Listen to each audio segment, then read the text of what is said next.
Good afternoon and welcome to the Highland Waves podcast, coming to you from Marshbrook Studios, located on a bank of the world-renowned Margaree River in Cape Breton, Nova Scotia, Canada. On Highland Waves, we feature stories about the people, the places, and those who come to visit us here in Inverness County. I'm Pat Wall, your host. My guest in studio this afternoon is Sandy Doucet. Welcome to Highland Waves, Sandy. Thank you. Glad to be here. Well, that's great. Sandy is the Deputy Fire Chief of the Margaree Forks Volunteer Fire Department, a very important role in a very important organisation. Just knowing they are there gives comfort to our community.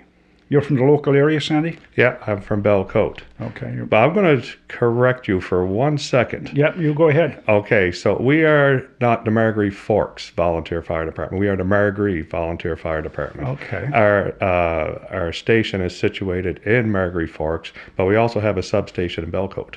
So it takes in the whole Margaree area. So we like to be known as the Margaree Volunteer Fire Department. Okay, thank you for that correction. Being a deputy fire chief is a volunteer position, correct? That's correct. Okay. And you're a lobster fisherman by trade? Yes, I am. Yeah. Okay. This has been a busy week on the water for you because it's setting week, I guess. Yeah, it's been a long week. Today was a long day. It was a cold, damp day on the water, but anyway, first week's always a long week. I'm sure. Yeah. How did setting go? It went very good, very good. Yeah. Okay. How many boats are going out of the harbour now? There's close to 30 that go into Margaree. Okay. Yeah. Has the chaos south of the border has anything to do with your marketing your product at this stage? Right now, we're getting a good price. It's not looking very promising. Really? No. We're worried what's going to happen. The other side of the island opens up next week.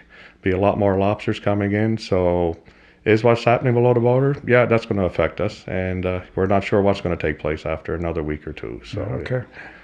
Well, let's hope it doesn't affect you too badly. No. Hopefully it'll all work out. Okay. Yeah. What inspires you to become a volunteer fireman?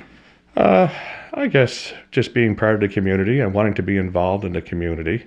I've always believed your fire department is like a big part of the community, and I joined in 1998, so it's been 27 years, and really overall enjoy it. At times it's kind of discouraging, I guess, at some points, but overall it's very, very rewarding. Feedback we get is very positive. So good. Yeah, no, I just always wanted to be a fireman, I guess. Yeah. Okay. Is there an age restriction as to when you can become a volunteer firefighter and when you must retire? So to join, you can take in like junior firefighters, so which would be from like 16 years old to 18. So once you're an adult, then we take people in, probably 19 years old and up. There's no age to retire. That's up to the individual. We have some firemen that are older. We have one right now who just hit his 80th birthday. Oh, really? Hubert Chessaw. Been in the department for 50 years. He celebrated 50 years in the department, and 50 active years, not just being in the department, not showing up. He's one of our most active firemen. We have another one, Emile LeBlanc, who's been in for 49 years. And so these two people to have them in our community and the time and dedication they put into it's pretty incredible. So yeah, they keep on telling us they're going to retire, and we just keep telling them no. So they got to keep going. Well, that's commendable. It is. Many years in a firefighting capacity. Yeah. How many volunteer firefighters are in your organization? Oh, we have 40 firemen in our department, and most are not all active. We have 40 people on the books, but the majority are active. Okay. Yeah. And what types of vehicles do you have in your department? So between the two departments, we have 2 trucks at our Margaree Fork station. We have one quick response truck.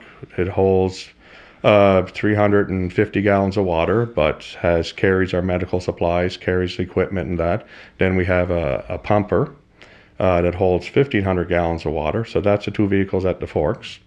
And in the station in Belcote, we have equipment van that carries all equipment and our medical supplies for down that area. And plus we have another pumper that holds 1,100 gallons of water in down. I assume most of your crew are employed full-time, or at least the ones that are not 80 years old. Yeah. What happens when a call comes in during working hours? Yeah, I think it's funny. We had two calls the other day in the afternoon, and Hubert was responded as quick as everybody else did to the fire station. And Hubert has always said his biggest fear is getting a fire call or any kind of call in the morning during fishing season, because there's a third of our fire department is on the ocean. During the day, even that people work. Not everybody gets to work in the area. They got to go away to work, whether it's Inverness, Shetty Camp, all over the place. So you don't know what you're getting or who you're getting at a call during the day. Now, nighttime, great turnouts because people are home. Sure. But during the day working, it's part of having a volunteer fire department. You don't know. So if we do get a call that, let's say a structure fire in our area, we automatically call our neighboring fire departments to come and do mutual aid. They do the same thing because they're in the same boat. They don't know who they're going to have during the day. So you have very good working relationships with your neighboring fire departments. So you depend on each other. Okay. Is there a government policy that protects workers who have to leave their job to go respond to a fire if that should happen? Well, except for the fishermen, because they're independent. I guess it's up to the employer. We have some firefighters that are at the school, work at the school. If there's a call, like the school will let them go. If they can get their classes covered, they can come to call. So, yeah, I guess it's up to the individual companies to, if they want to let them go or not. Yeah. And they live in the community, so it's to their benefit to do that. 100%. Yeah. Of course. What type of training do you have to do to be a volunteer fire department or firefighter? Sorry. So there's what they call a level 1 training that comes from the fire school in Waverley. We had members there, started during COVID, and we're doing the course, and it's a long course. So it takes pretty well a whole winter to do it. It's on weekends. Every second weekend it have a course in that. And we do practices every week. Every Monday night is our practice night. So, we normally have pretty good turnouts. We normally get, about 15 firemen on a Monday night. All the gear's taken out, and what we like doing is going down Cape Breton Highlands, taking all the gear there and take it out and make sure everything runs and everything's working, and then you put it away and hope you don't have to use it. But you do the same thing, every couple of weeks. You just try and keep going through, have a practice, try to do something else kind of thing, but make sure that everything is working to the best that we can. It's quite a commitment. Yeah, it is. Yeah. You got to believe that it's an important necessity in the community to do it. Well, it definitely is. Yeah. There's no question about that. Yeah. Now, when you have training, do you train in responding to structure fires, to forest fires, to floods, those kinds of things? So anytime we'll have, if we had a house fire last fall, we sat down on the next Monday night and we went over the call and discussed it, did a debriefing. What did we do right? What did we do wrong? You can only practice so much without but when that pager goes off for a fire, you get nervous because it's a great thing. We don't have that many fires. So to say that you're trained really well in it when you're not doing it all the time, it's hard. And it's volunteer. You don't know who's coming to it. So you do the best you can when you get there. And I'm very happy with our department. I think we are well trained, and I think we do a good job when we arrive on a scene. Okay. Have the effects of global warming had an impact on your response or the number of responses that you have to make to forest fires or grass fires or those kinds of things? We've been lucky for not having forest fires here. It's been dry. Last summer was a dry summer. So global warming, yeah, no big effect on a lot of stuff. I think we've lucked out so far that, but no, it's definitely a concern for sure. Yeah. Is there a difference in the training you receive than, let's say, a person who is a firefighter in Halifax Fire Department? They are definitely, trained on more equipment and different aspects. They're trained for high-rise buildings. They're trained, where here, around here, it's mostly, smaller homes. There's not many big buildings. We're trained for, grass fires, stuff like that there, but, more country stuff where the city, yes, have a lot more extensive training. Yeah. Of course, they have more equipment to deal with too, and they have to Definitely. be up to snuff on that. Yeah. Okay. How often are you required to update your training?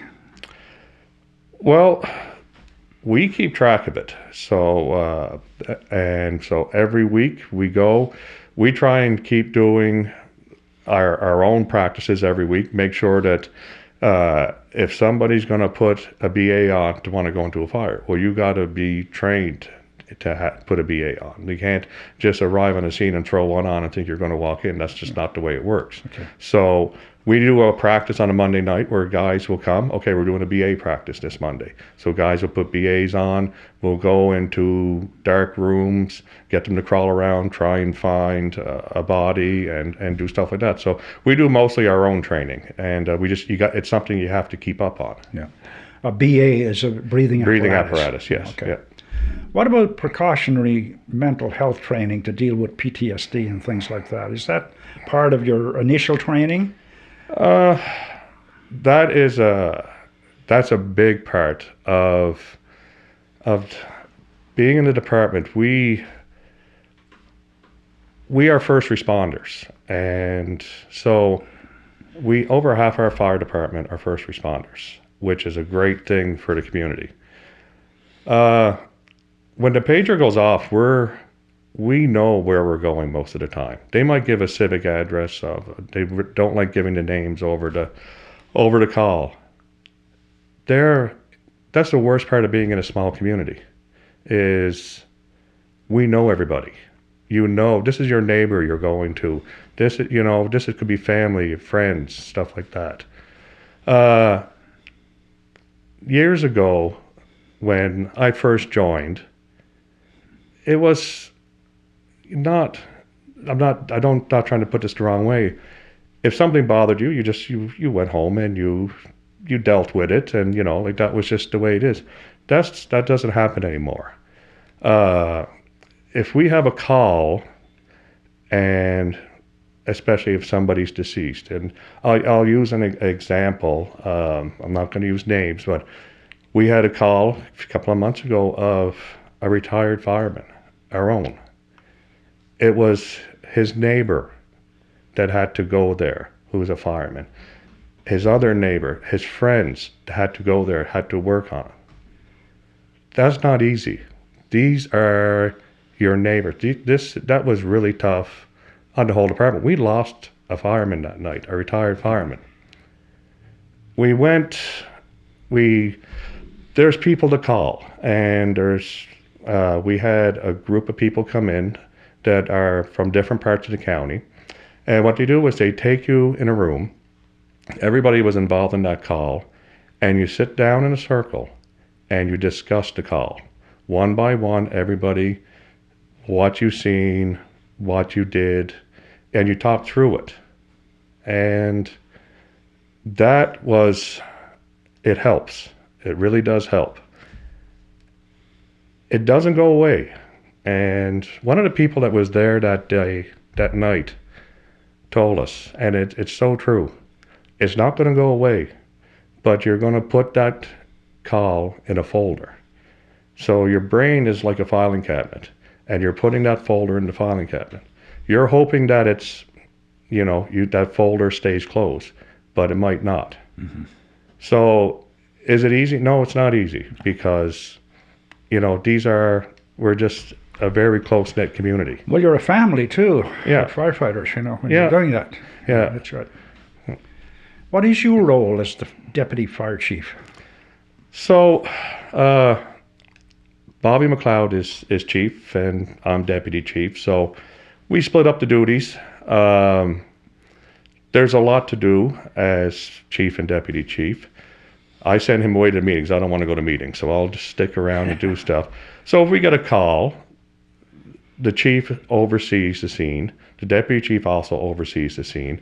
Then you have an incident commander who looks after the scene, because there's so much going on that you can't just have one person looking after it, because you need different sets of eyes on it, everything kind of thing. So yeah, everybody has their own roles. He's the boss. I'm the second boss. But there's a structure. There's a structure. Yes. Yeah. Okay. My understanding is the province has a fire marshal's office, mm-hmm. and then there are deputy fire marshals throughout the province. That's correct. Is there one here somewhere? In Sydney, there is. There's one in Sydney. Yeah. Okay, so do they come and visit you and supervise you, or? So what we do, okay, if we get a house fire. Once we got the scene under control, and that we take control of the situation. We call the fire marshal's office. We'll talk to him. We'll explain what we've seen, what we found, what we think, and what was the cause of the fire. If we're not sure he'll make the call whether to come down and see it, or if he's happy with the information that we've given, then they'll release the house or so. But okay, it's an incident by incident kind of thing. They're busy. There's not enough fire marshal, deputy fire marshals to do, they've over in Sydney they have a lot more calls, but this same guy has to deal there as over here. So yeah. Okay. Yeah. Okay. So I guess you answered this question earlier. Mm-hmm. You folks meet regularly, and it's every Monday night. I That's correct. Yeah. Okay. What about after a call? And I think you've partially answered that one too. Is you have a system of debriefing. Mm-hmm. Yes. Okay, and that includes the fire marshal if that's necessary? No, we've never had the fire marshal down to a debriefing. Okay. We kind of do our own debrief. There's people we get to come in. There's different people through the community. So if it's a first responder call, there's different people we get to come in, and somebody neutral that has nothing to do with the department, they come in and they look after the debriefing. So it's to keep you on track, that you don't, because if it's just us sitting around talking, we could really get off track. Sure. And so it has to be a structure to it. Yeah. Okay. You keep referring to first responder. Mm-hmm. So a firefighter is a first responder, but there's also emergency health services. That's a first responder. Mm-hmm. Who else is the RCMP would be? Yes, RCMP, yeah. Okay, so there's the three of you are all first responders. You refer to them as first responders. Right, correct. Okay. Yeah. How are calls handled? I call in a fire from here. It goes where? It goes to Halifax. Oh, it does to Halifax? Yeah. Okay. Halifax, Dartmouth, depends what the call is. So it goes into 911, then it's dispatched out to, we go through a company, it's called Highland Council Dispatch, Highland Mobile Radio out of Port Hawkesbury. A great company. So we used to go through what was Shuby Radio, and we found this company was a lot easier to deal with. So if we're going to a fire call, they dispatch us out. The call comes to us. If it's a structure fire, we need Nova Scotia Power. We'll call Council Dispatch back. Hey, can you dispatch Nova Scotia Power. If we need an update on how far EHS is out, we call them. We paid a monthly fee for this company. They are excellent and made our life, and actually pretty well. When they first started, there wasn't that many fire departments in the area that would, because it costs. There's a cost to it. I think pretty well every fire department is with them now, and they do an excellent job. Yeah. So how is the Margaree Fire Department funded? So it's taxpayers' money, and everybody pays tax to the county. Right. Well, you'll see in your tax bill, there's on 10 cents per every $100 of assessment comes to the fire department. Okay. So that does our everyday stuff. It's credible the price of stuff for fire departments. Like, it's just, and the money that we take in keeps the fire department running. Okay. Now, we were very lucky a few years ago, and I think pretty well everyone knows, when we did the Chase the Ace between us and the Northeast Margaree Fire Department. That set us up, that made us very, very, not well off, but because it's just comfortable. Yeah. Northeast Fire Department was a struggling fire department before Chase the Ace. That set them up.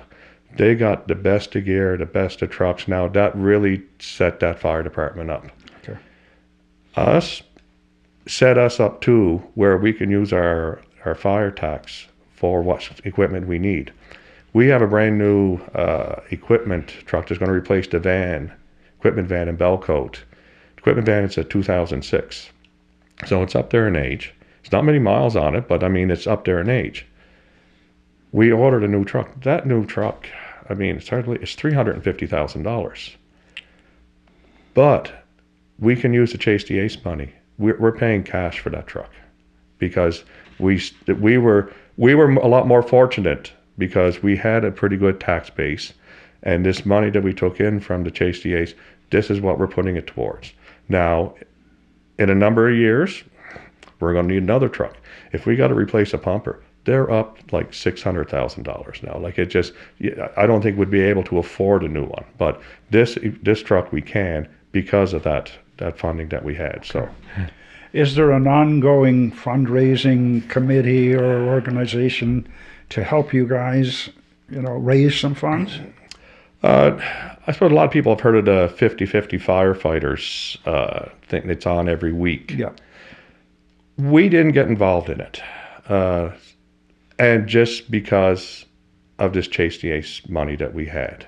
There's a lot of fire departments that depend on this money to help them, get them through extra money, where we are still sitting on an amount of money that we're going to use it all, no problem, but we're being very careful with it. But we didn't join that yet, and I think we're going to stay out of it for as long as we can. Yeah. Okay. What about infrastructure like cell phone coverage? Does that affect how you do your job here? Absolutely. Okay. There's a lot in our area, the Shore Road. So our coverage area is, we go down to Murphy's Brook in Terranware, Capilwen, and then we do all the Shore Road. Well, the whole Shore Road is a dead zone. And not just for cell phones. Even our radios in our trucks in a lot of those areas don't work. So when we go on a call along that area, we can't even talk to each other in some areas. So it's needed. Communication, we've had meetings, and they keep telling you it's coming. Well, it can't come soon enough. Yeah. You can answer this question if you wish, and then you can decline. Can you think of a situation that ended badly because of communications problems with cell service? I don't think. No, I wouldn't say that because we didn't have cell coverage or anything that something bad happened. No. Okay. Now, being a first responder, do you have direct communications with, say, the hospital in Inverness if something should come up? No, we do have, I guess, direct radio contact with EHS. So like we can talk to, so if we get a call and the ambulance is not there yet, we can talk directly to the ambulance.